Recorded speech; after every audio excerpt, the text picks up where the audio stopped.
제24장. 어찌하여 전능자는 때를 정해놓지 아니하셨는고? 그를 아는 자들이 그의 날을 보지 못하는고? 어떤 사람은 땅의 경계표를 옮기며 양떼를 빼앗아 기르며 고아의 나귀를 몰아가며 과부의 손을 볼모 잡으며 가난한 자를 길에서 몰아내나니 세상에서 학대받는 자가 다 스스로 숨는구나.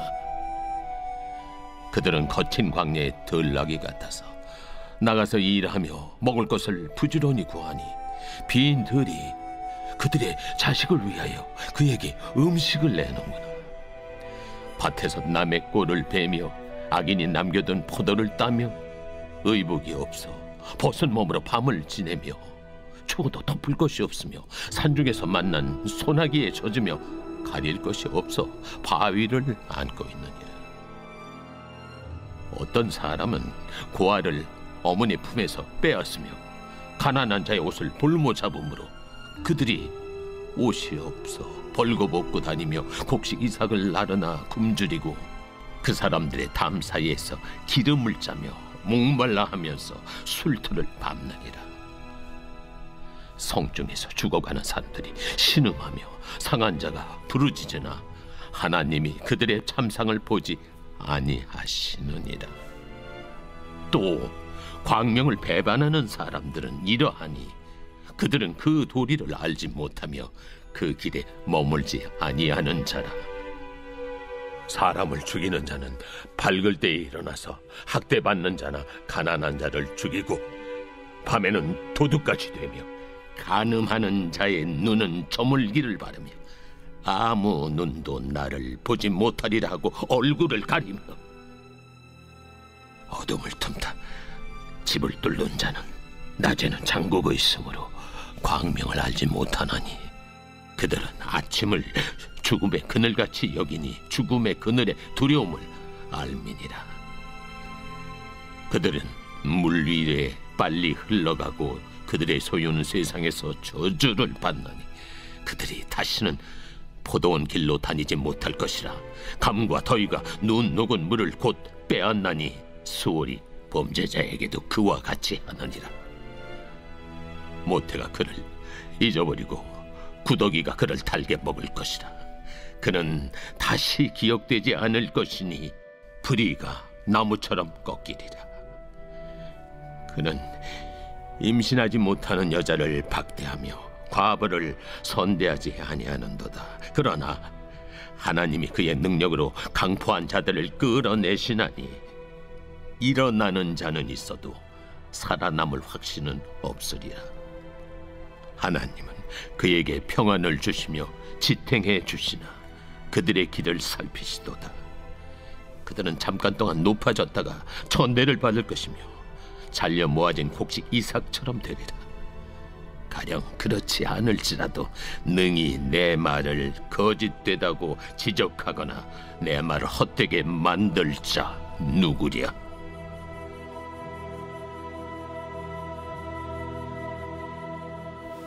악한 자는 벌을 받아야 하고 선한 사람은 복을 받아야 하는 것이 당연한 것인데 세상을 살다 보면 악한 자가 더 잘되게 되는 것을 많이 보게 됩니다. 학대하고 착취하고 마음대로 사는데도 불구하고 흉통함을 볼 때 우리는 정말 하나님이 살아계시는가 라는 생각이 들 때도 있습니다. 독일의 신학자 본회퍼는 이런 문제로 고민을 많이 했습니다. 그가 고민한 것이 바로 히틀러에 대한 문제였습니다. 히틀러 같은 사람은 태어나지 말았어야 했습니다.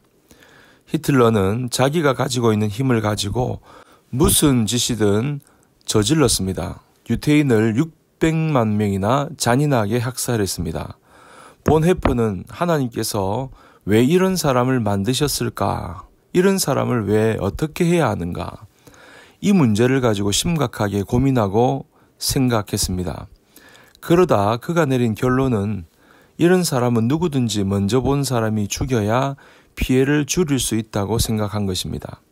그래서 그는 목사이면서 신학자이면서 히틀러 암살단에 가입을 했다가 그것이 폭로되는 바람에 체포되어 결국 1945년 감옥에서 처형을 당하게 됩니다. 여러분, 악한 자가 득세하는 것, 우리는 이 땅을 살아가다 보면 너무나 많은 것을 겪게 되고 보게 되고 듣게 됩니다. 왜 이런 일이 이 땅 가운데서 일어나는가? 욥은 이러한 일이 하나님께서 때를 정해 놓지 않으셨기 때문이라고 말씀합니다. 1절에 보니까 이렇게 말하죠. 어찌하여 전능자는 때를 정해 놓지 아니하셨는고, 그를 아는 자들이 그의 날을 보지 못하는고 라고 말씀합니다. 욥은 하나님이 어떤 이유로 의인이 고난에 처하게 하시며 악인의 죄악에 대해서 즉각적으로 보응하시지 않는지에 대해서 전혀 이해하지 못하겠다고 하는 것입니다. 하나님 왜 그렇게 하십니까? 라고 질문하고 있는 것입니다. 그리고 2절에서 17절까지의 내용을 보시면 그 악한 자의 삶의 모습이 나옵니다.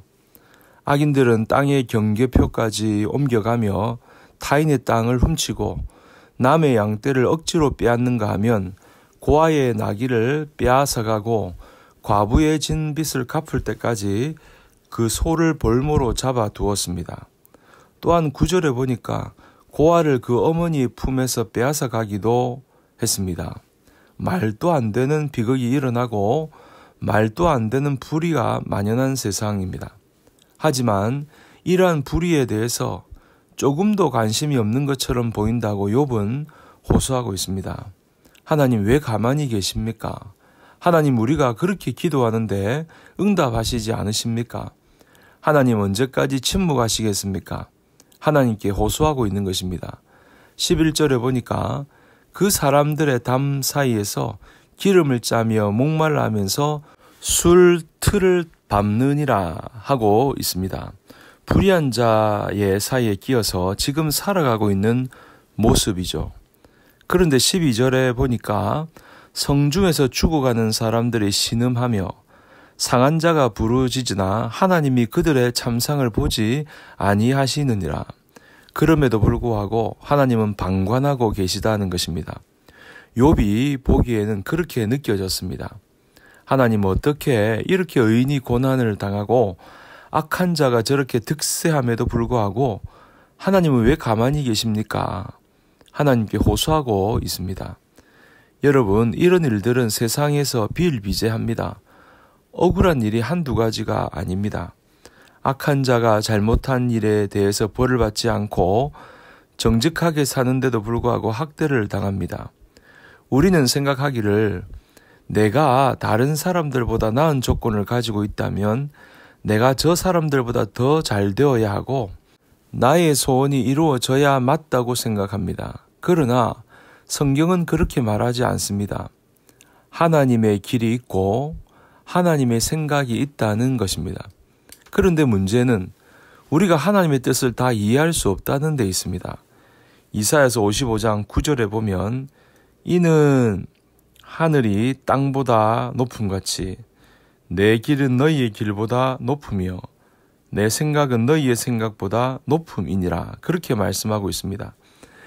인간의 고통이 무엇이냐? 인간이 왜 고통을 느끼고 살아가야 하느냐? 그것은 죄의 결과이기도 하지만 하나님의 뜻에 대한 우리의 무지함 때문입니다. 다시 말해서 하나님의 완전한 뜻이 있습니다. 그러나 우리는 그 뜻을 완전히 이해할 수가 없다는 것입니다. 인간의 지식으로 경험으로 노력으로 하나님의 지식에 이를 수가 없습니다. 그러기에 이 공백이 이 시간이 우리에게는 고통처럼 느껴지는 것입니다. 한마디로 하나님의 뜻에 대한 우리의 이해의 부족함이 우리로 하여금 고통을 겪게 하는 것입니다. 만약에 하나님의 그 뜻을 우리의 이성으로 다 이해할 수 있다면 우리는 어떤 상황에서도 절망하거나 낙심하지 않을 것입니다. 그러나 모르기 때문에 다 이해하지 못하기 때문에 지금 내 앞에 이 문제가, 이 상황이, 이 질병이 우리에게는 고통처럼 느껴진다고 하는 것입니다. 여러분, 하나님의 일하심의 신비 중의 신비가 무엇인지 아십니까? 바로 십자가입니다. 인류를 향하신 하나님의 구원의 방편은 가장 부끄러운 십자가를 통하여 이루어졌다는 사실입니다. 여러분, 찬송가 27장 3절에 보면 이런 가사가 있습니다. 영죽을 나를 살리려 그 영광 떠나서 그 부끄러운 십자가 날 위해 지셨네.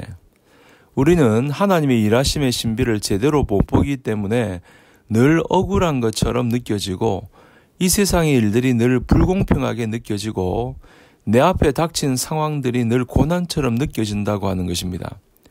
욥도 마찬가지입니다. 지금 자신이 죄를 짓지 않았는데 왜 이런 고난이 왔는지 지금 억울하다고 하나님께 호소합니다. 불의한 자의 형통함을 보고 지금 불평하고 있습니다. 하나님, 왜 나를 이렇게 벼랑 끝까지 내모는지 나는 이해할 수 없습니다. 그러나 여러분, 한 가지 분명한 것이 있습니다. 그것은 우리 하나님은 내가 생각하는 것보다 더 큰 답을 내시는 하나님이심을 믿으시기 바랍니다. 24장의 내용이 바로 그것입니다. 욥은 억울하다고 하지만 하나님은 침묵하십니다. 왜냐하면 나의 억울함을 해소하는 것이 하나님의 전부가 아니기 때문입니다. 내가 여전히 억울하고 내 문제가 여전히 남아있지만 그럼에도 불구하고 하나님은 하나님 되심을 말씀해주고 있습니다. 하나님은 하나님의 예정을 절대로 타협하지 않으십니다. 아무리 우리가 억울하다고 해도 하나님은 묵묵히 하나님의 길을 가시는 겁니다. 하나님께서 정하신 일은 어떤 상황에서도 반드시 성취된다고 하는 것입니다. 그래서 그것이 우리에게는 고통스럽게 느껴질 수 있다는 것입니다. 그러나 우리가 알 수 있는 것은 지금 일어나는 일에서 하나님을 이해할 수 없지만 그 하나님은 의로우시고 선하신 하나님이심을 기억하시기 바랍니다. 욥기 24장 18절부터 25절까지는 욥의 신앙 고백입니다. 앞부분에서 욥은 불의한 자의 삶에 대해서 하나님 앞에 하소연을 하고 호소를 하고 있지만 그리고 후반절에 가서는 그럼에도 불구하고 하나님의 살아계심에 대해서 욥은 고백하고 그것을 붙잡고 있다는 것입니다. 그래도 하나님은 살아계시기에 이 문제에 대해서 방관하지 않을 것이다 라는 그 욥의 확신이 있었던 것입니다. 반드시 악인들에 대해서는 처형하실 것이라는 확신의 고백입니다. 여러분, 세상을 볼 때 때로는 하나님이 없는 것처럼 보입니다. 내 앞에 문제를 놓고 볼 때 하나님이 안 계신 것처럼 보일 때가 있습니다. 이 세상을 바라볼 때 악이 이기고 죄를 짓는 것이 더 좋아 보일 수 있습니다. 그러나 결국 모든 것이 하나님의 손안에 있음을 욥은 지금 고백하고 있는 것입니다. 여러분, 악인이 형통할 수 있습니다. 그것이 욥기서를 통하여 말씀하고 있습니다. 악인이 형통할 수 있다는 것을 반대로 말하면 의인도 고통을 당할 수 있다는 것입니다. 그러나 문제는 우리는 다 이해하지 못합니다. 하지만 하나님에 대한 확신을 가지고 살아가시기를 주님 이름으로 축원합니다. 욥기서를 통해서 우리가 알아야 되는 것은 내 문제, 내 고난에서 눈을 들어서 하나님께 집중해야 한다는 것입니다. 하나님이 누구신가? 내 삶의 인생에, 내 가정에 하나님이 누구신가? 우리가 이것만 제대로 알고 하나님의 뜻만 깨달을 수 있다면 우리의 문제는 더 이상 고통이 되지 않습니다. 문제는 하나님이 누구신지, 나를 향한 하나님의 뜻이 무엇인지 모르기 때문에 지금 겪고 있는 일들이 고통처럼 느껴진다 하는 것입니다. 여러분, 십자가는 부끄러움이요 고통입니다. 그러나 그 십자가가 나를 향한 하나님의 사랑의 방편이요 유일한 구원의 길임을 깨달을 때에 그 십자가는 더 이상 부끄러움도 아니고 고통도 아닙니다. 그 십자가는 영광의 십자가가 되는 줄 믿습니다. 여러분, 하나님이 누구신가를 날마다 기억하여 내게 일어나는 모든 현실에서 하나님을 알고 하나님의 자녀임을 깨닫고 모든 것을 인내하며 견딜 수 있는 믿음의 사람들이 되시기를 주님의 이름으로 축원합니다.